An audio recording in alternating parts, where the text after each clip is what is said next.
Assalamualaikum warahmatullahi wabarakatuh. Selamat pagi Bapak dan Ibu sekalian. Jumpa lagi dengan saya, Uwais Anis Heruman, masih dalam topik terkait dengan teknologi pembelajaran. Dalam kesempatan kali ini, saya ingin membagi sharing pengetahuan terkait dengan bagaimana kita membangun edukasi 4.0. Artinya dalam hal ini adalah bagaimana membangun perguruan tinggi di era industri 4.0 dengan kata lain bahasa kerennya adalah bagaimana membangun smart campus. Nah, Bapak dan Ibu sekalian, materi ini pernah saya sampaikan dalam beberapa seminar internasional, seminar nasional, dan saya pikir alangkah baiknya kalau saya videokan dan ini dapat didiseminasikan kepada Bapak dan Ibu sekalian. Siapa tahu dapat memberikan pengetahuan atau bahkan memberikan inspirasi bagaimana kita menyelenggarakan dan melaksanakan pendidikan di perguruan tinggi dalam era industri 4.0. Nah, evolusi industri 4.0 telah berjalan dari revolusi industri 1.0 sekitar tahun 1700-an dan bergerak menuju industri 2.0 memakan waktu yang cukup lama, 1800-an gitu ya, hampir satu abad. Kemudian berubah menjadi industri 3.0 yang lebih didominasi oleh adanya otomasi, komputer dan elektronik tahun 1960-an.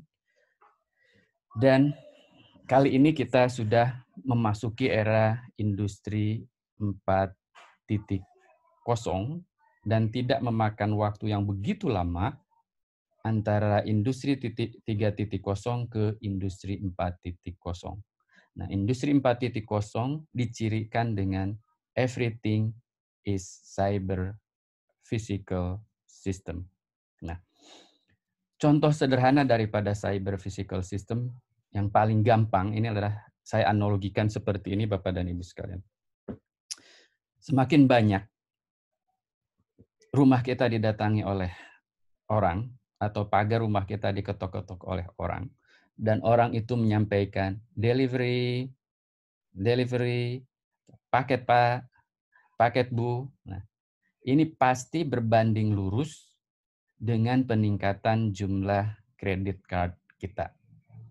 Ini adalah salah satu contoh bahwa transaksi yang kita lakukan secara daring untuk memperoleh satu kebutuhan kita lakukan melalui cyber physical system.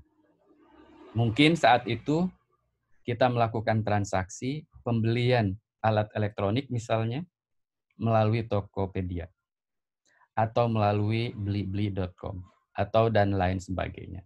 Nah, ini adalah salah satu bahwa kita sudah berada dalam era industri 4.0 dan salah satu aspek kehidupan kita telah menggunakan ciri dari era industri 4.0.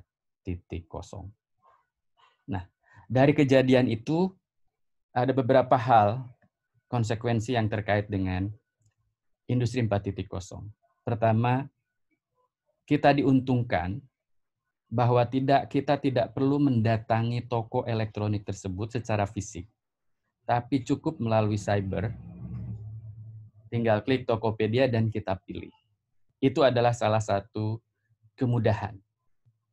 Dan kita tidak perlu mengeluarkan ongkos untuk pergi, menghabiskan waktu untuk melihat-lihat dan lain sebagainya. Tapi di sisi lain,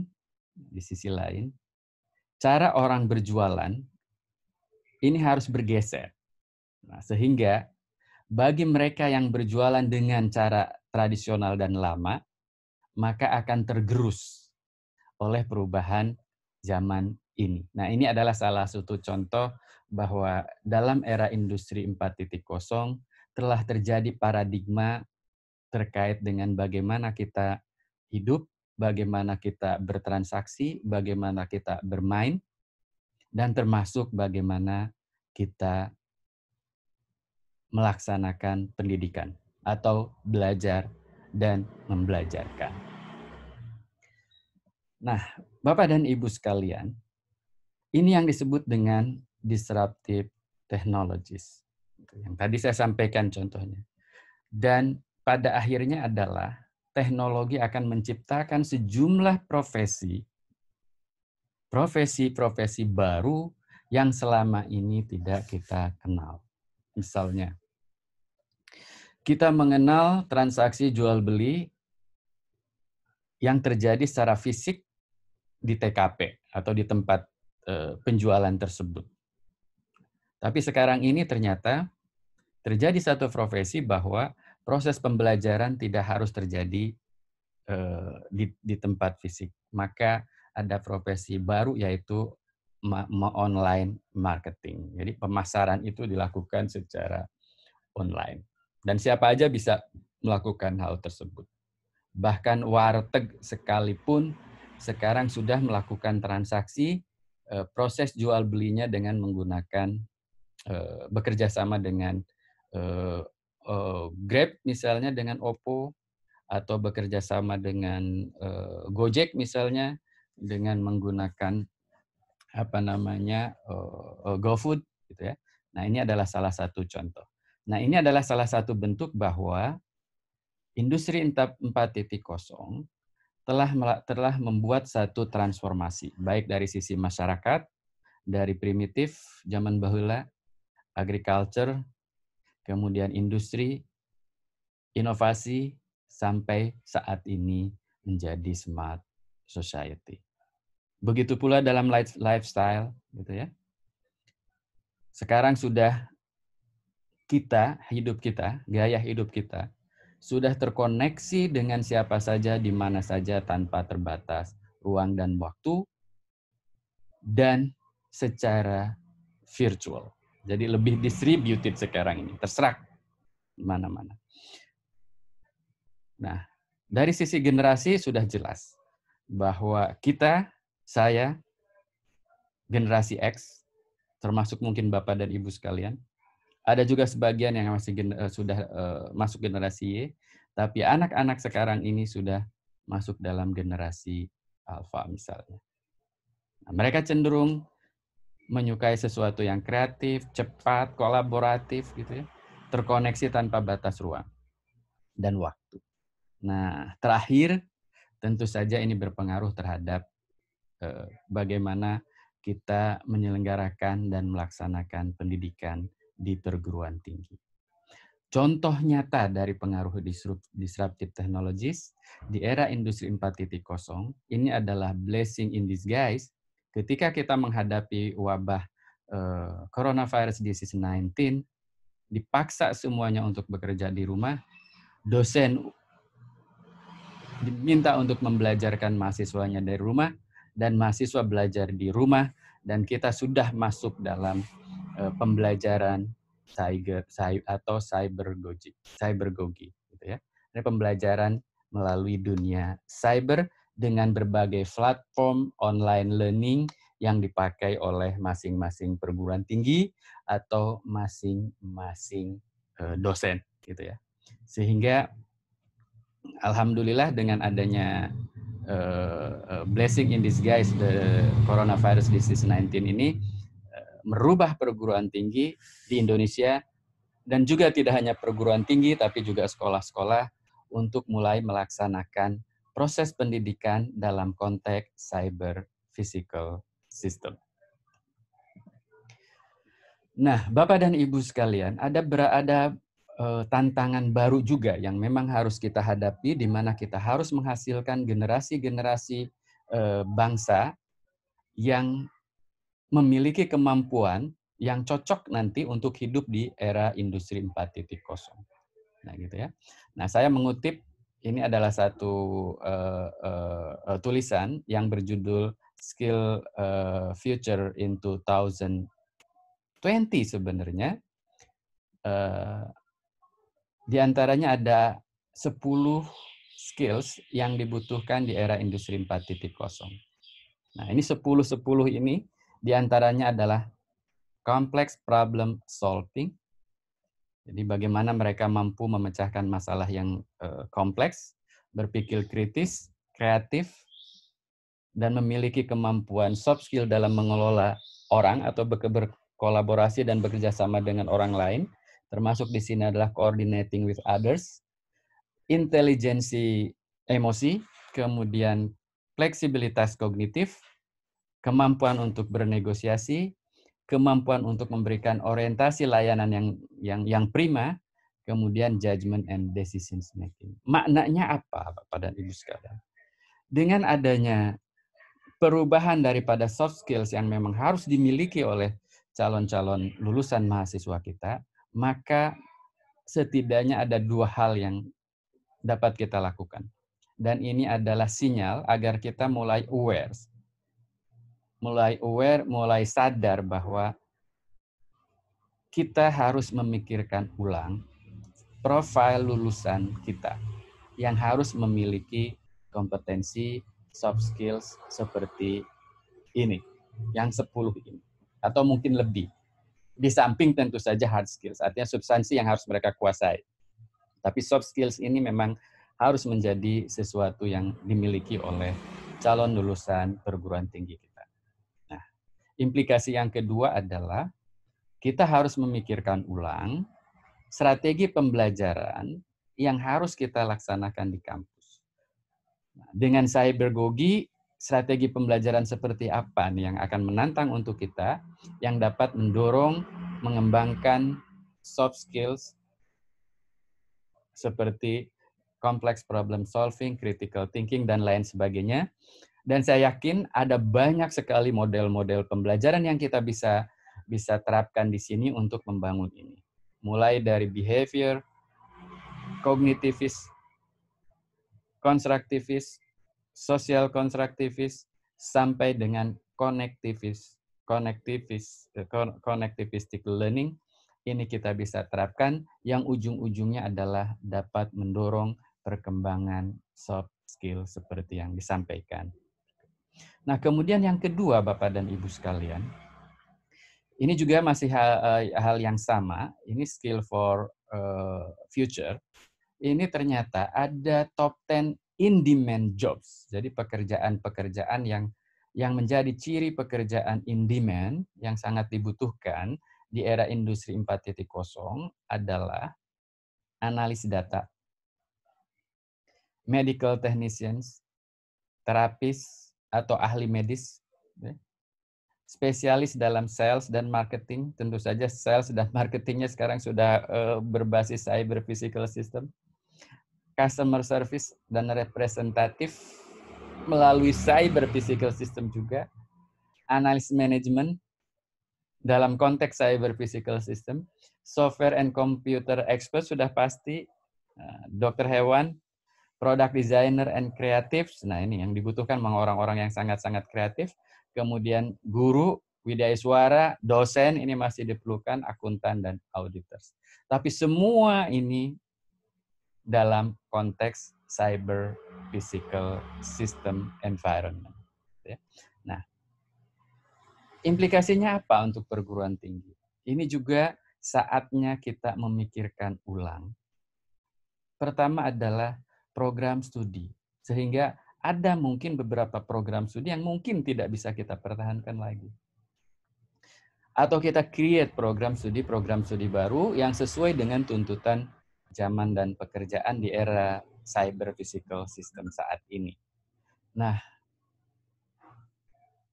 dengan berubahnya program studi, tentu saja kita juga harus melakukan reorientasi kurikulum.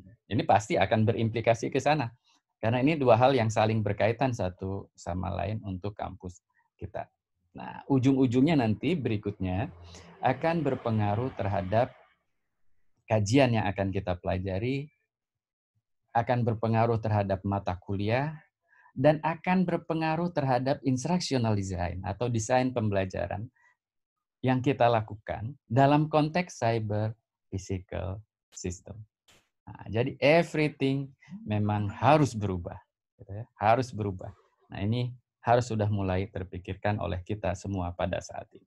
Mudah-mudahan blessing in disguise daripada coronavirus disease 19 ini memberikan hikmah salah satunya. Dan kita berharap bahwa COVID-19 akan segera berlalu. Nah, oleh karena itu Bapak dan Ibu sekalian, sebagai refleksi diri, ini saya ambil dari salah satu publikasi di internet. Ini memang terjadi di Amerika, begitu ya.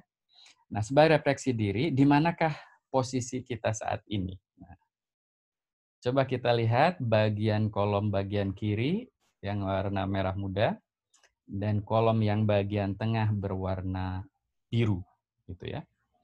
Kalau dari sisi bagaimana orang-orang memperoleh dan mengumpulkan informasi tentang perguruan tinggi kita, kalau masih dalam posisi kiri misalnya, dari majalah, dari koran, dari advice from friends gitu, dari teman-teman dan lain sebagainya, maka kita masih berada di era sebelum 4.0 atau akan menuju 4.0.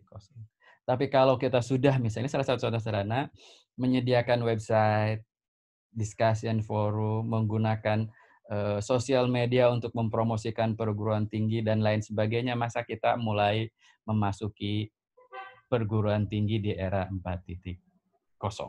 Ya. Kemudian proses seleksi seperti apa? Masihkah orang harus datang ke perguruan tinggi? Atau cukup di rumah, masuk dunia maya, kita siapkan registrasi secara online, pembayaran secara online, seleksi secara online, dan lain sebagainya, everything dalam bentuk cyber physical system. Maka kita sudah masuk dalam 4.0. Aplikasi, enrollment, begitu ya, kemudian juga proses belajar, dan juga placement lulusan, gitu ya. Placement proses belajar yang terjadi. Apakah sudah menggunakan cybergogi atau masih hanya mengandalkan tatap muka di kelas. Nah, ini adalah salah satu gambaran umum sebagai refleksi untuk kita semua, apakah posisi perguruan tinggi kita masih ada di dalam kolom kiri atau sudah ada di kolom tengah. Gitu ya. Nah, intinya Bapak dan Ibu sekalian, perguruan tinggi kita ini harus ada di kolom tengah. Artinya, siswa-siswi memperoleh informasi tentang perguruan tinggi kita, ini tidak harus datang ke perguruan tinggi. Cukup menggunakan search engine, dicari, ketemu, nah gitu ya. Kemudian ditelusuri lebih jauh dan lain sebagainya. Begitu juga seleksi, proses seleksi, begitu juga aplikasi dan enrollment, begitu juga dengan proses pembelajaran di perguruan tinggi kita. Nah, jika kita sudah masuk dalam kolom yang biru ini, maka kita sudah mulai memasuki kampus yang cerdas atau smart campus. Nah, kalau kita analogikan Bapak dan Ibu sekalian, di sebelah kanan ini adalah industri. Industri sekarang sudah berlomba-lomba untuk melakukan cyber physical product system.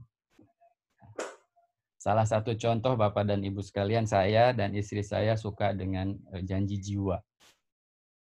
Itu adalah produk beverage atau minuman yang bagaimana dia mengoperasikan transaksi jual belinya sudah menggunakan cyber physical product system. Nah, begitu juga untuk kampus kita. Kita harus sudah mulai smart campus, artinya cyber physical education service system. Nah, semua aspek aktivitas sistem pendidikan kita sudah dalam bentuk cyber physical system. Nah, ini adalah pemikiran yang baru dan ini perlu nanti untuk direnungkan dan bagaimana kita menuju langkah-langkah yang diambil menuju smart campus. Ini ada beberapa komponen yang kompleks yang memang harus kita lakukan begitu ya. Nah, sehingga Bapak dan Ibu sekalian, di era industri 4.0 ini ada beberapa investasi perguruan tinggi masa depan menuju pendidikan yang berbasis cyber physical system. Mulai pelan-pelan Bapak dan Ibu sekalian, informasi dan pengumuman sudah dilakukan dalam cyber physical system. Rekrutmen dan seleksi kita lakukan dalam cyber physical system. Registrasi kita lakukan dalam cyber physical system. Proses pembelajaran, bagaimana kita melakukan blended learning dalam arti blended yang seluas-luasnya, bukan hanya sekedar mengkombinasikan online dan tatap muka, tapi bagaimana kita mengoptimalkan segala aktivitas dengan berbagai kelebihan-kelebihan potensi yang ada, termasuk mengkombinasikan berbagai model-model pembelajaran, strategi pembelajaran, dan metode pembelajaran dalam konteks cybergogi dan hyutagogi, gitu ya. Kita gali, kita teliti, kita implementasikan, kita aplikasikan, kita laksanakan, terus dievaluasi dan terus lakukan perubahan-perubahan sehingga dapat menghasilkan lulusan-lulusan yang memiliki hard skill yang cukup tinggi dan soft skill yang sesuai dengan era industri 4.0 gitu ya. Nah, kemudian juga evaluasi dan assessment, kemudian penelitian dan pengembangan, dan jangan lupa bahwa karir dan employability siswa kita pikirkan dengan juga menggunakan cyber physical system. Jadi everything should be in cyber physical system. Nah, ini adalah investasi yang harus kita pikirkan untuk membangun smart campus di era industri 4.0. Nah, saya ingin fokus sekarang terkait dengan paradigma baru pembelajaran modern. Dengan kondisi seperti kita, dengan kondisi bahwa kita harus menerapkan cyber physical system ini, maka salah satu pendekatan pembelajaran modern adalah blended learning strategy. Sekali lagi saya ingin sampaikan, blended learning strategy yang dimaksud adalah blended learning dalam arti seluas-luasnya pembelajaran bauran. Nah, saya berikan sebagai satu contoh di sini, dan saya ingin mengutip kata-kata mutiara dari John Dewey bahwa if we teach students as we taught yesterdays, we rob them for tomorrow. Kita tahu bahwa Bapak dan Ibu sekalian, mahasiswa-mahasiswi kita lahir dalam generasi yang berbeda dengan generasi kita. Kita lahir di generasi X, mahasiswa kita lahir di tahun 2000-an sekarang saat ini, gitu ya. Dan sangat-sangat berbeda jika kita membelajarkan mereka seperti guru-guru kita membelajarkan kita di perguruan tinggi, maka kita telah merampas masa depan mereka. Contoh, kalau dewasa ini kita masih memaksa mahasiswa kita mengumpulkan tugas dengan menggunakan tulisan, mencatat dengan tulisan tangan, itu kita sudah merampas masa depan mereka. Karena mereka sudah tidak menggunakan lagi buku tulis, sekarang ini. Itu kira-kira ini adalah salah satu contoh. Nah, sehingga Bapak dan Ibu sekalian, kita ingin perkenalkan bahwa sekarang ini sudah ada pergeseran dari andragogi menuju hyutagogi. Hyutagogi ini adalah bagaimana suatu proses pembelajaran yang ini self-determined learning. Artinya, mana yang akan saya pelajari, yang ini dan itu determined by student. Jadi ditentukan oleh student. Ini terkait dengan hal ini, Bapak dan Ibu sekalian, pendekatan yang digunakan itu mulai sekarang ini dalam era industri 4.0, kita harus bergeser kepada self-directed learning, atau self regulated learning, atau independence learning, dan ini sekarang dikemas menjadi pembelajaran yang hypnagogic. Nah, sebagai akibat dari hypnagogic juga, maka pembelajaran juga sudah lebih bersifat kolaboratif, lintas ruang, lintas waktu, dan apa yang disebut dengan sekarang pedagogi. Jadi ini adalah pembelajaran yang terjadi dengan menggunakan teman sejawat, tidak hanya terbatas dari teman sejawat di perguruan tinggi sesama perguruan tinggi yang sama, tapi juga dengan perguruan tinggi yang lain yang dapat menghasilkan satu produk bersama terkait dengan hard skill yang harus dia kuasai, sambil menguasai hard skill yang harus dia kuasai, dapat mengembangkan soft skill yang dibutuhkan di era industri 4.0. Nah, dan terakhir, proses pembelajaran yang dilakukan berbasis cyber physical system, ini yang disebut dengan cybergogi. Nah, gitu ya. Ini yang harus kita terapkan di perguruan tinggi kita. Nah, kalau saya analogikan ke dalam ruang belajar yang saya kelompokkan menjadi 4 kuadran ini, maka Bapak dan Ibu sekalian, secara hukum alam itu belajar itu bisa terjadi dalam 2 situasi. Pertama adalah sinkron, terikat oleh waktu, serentak begitu, dan asinkron, tidak serentak, tidak terikat oleh ruang dan waktu bahkan.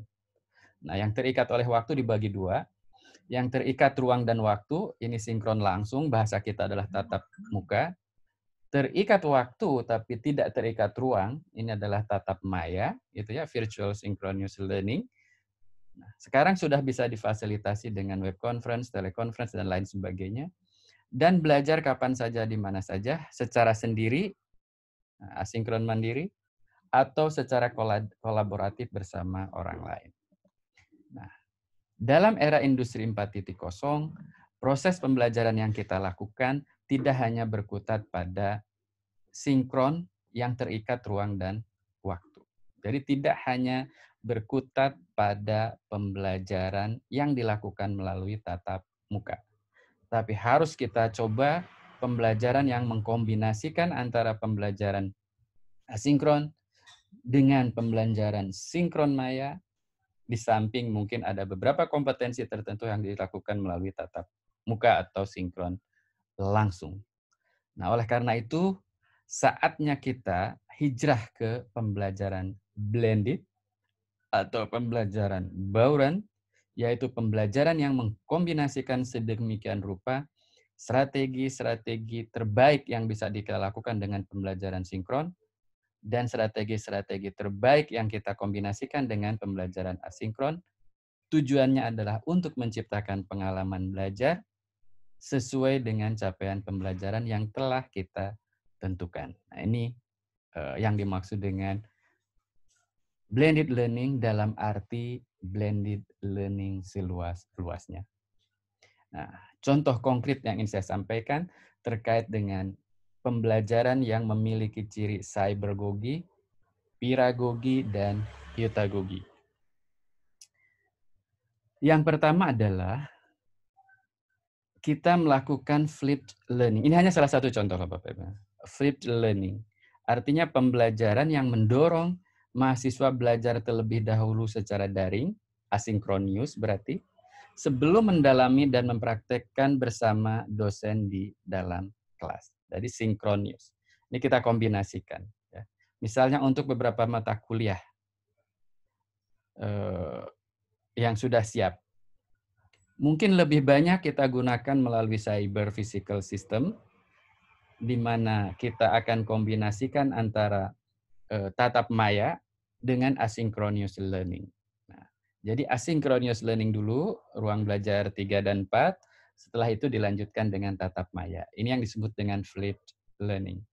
Atau asynchronous learning dulu di luar kelas, setelah itu dilanjutkan dengan pembelajaran dalam kelas. Itu yang disebut dengan flipped learning.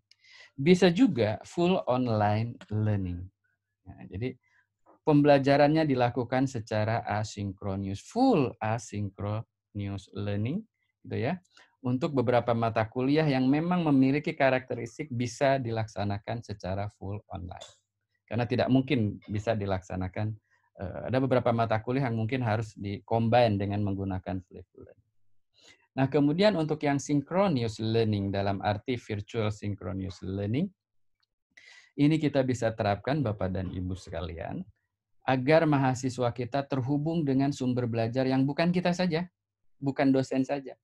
Saya berikan contoh misalnya, kalau kita akan melakukan visiting professor dalam era industri 4.0 ini, kita dapat menggunakan teknologi sinkronus. Artinya, profesor itu tidak harus datang ke perguruan tinggi kita, tapi kita lakukan secara jarak jauh. Visiting lecturer, dan lain sebagainya. Atau visiting practitioner.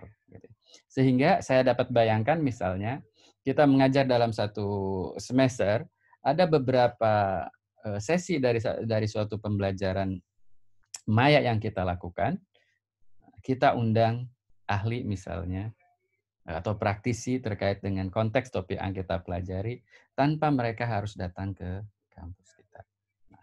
Atau bisa saja, kita mengajar untuk satu topik tertentu di perguruan tinggi kita, di kampus kita, untuk program studi kita, tapi mahasiswa lain dari program studi lain, dari kampus yang berbeda, mengikuti perkuliahan kita melalui synchronous learning ini. Nah, saat ini Bapak dan Ibu sekalian, banyak sekali platform synchronous learning yang dapat kita gunakan. Misalnya adalah Zoom Cloud Meeting, Webex dari Cisco, gitu ya, Scopia, Skype, bahkan bisa saja ketika kita mengajar dari rumah, kemudian kita stream lewat video streaming melalui kanal YouTube, diikuti oleh seluruh orang yang memang berminat terkait dengan pembelajaran tersebut. Nah, ini adalah contoh konkret bentuk-bentuk pembelajaran di era industri 4.0. Dan saya bersyukur di satu sisi, alhamdulillah, dengan adanya coronavirus disease 19 ini, kita semua saat ini sudah mengalami suatu proses pembelajaran yang dalam kategori saya sebutkan di sini adalah heutagogi, pedagogi, dan cybergogi dengan platform yang Bapak Ibu gunakan masing-masing yang berbeda satu sama lain. Demikian Bapak dan Ibu sekalian, mudah-mudahan informasi ini bermanfaat dan memberikan inspirasi untuk kita semua sebagai pengelola, sebagai penyelenggara, maupun sebagai pembelajar bagi mahasiswa-mahasiswi kita di perguruan tinggi. Terima kasih. Lebih kurangnya saya mohon maaf. Assalamualaikum warahmatullahi wabarakatuh.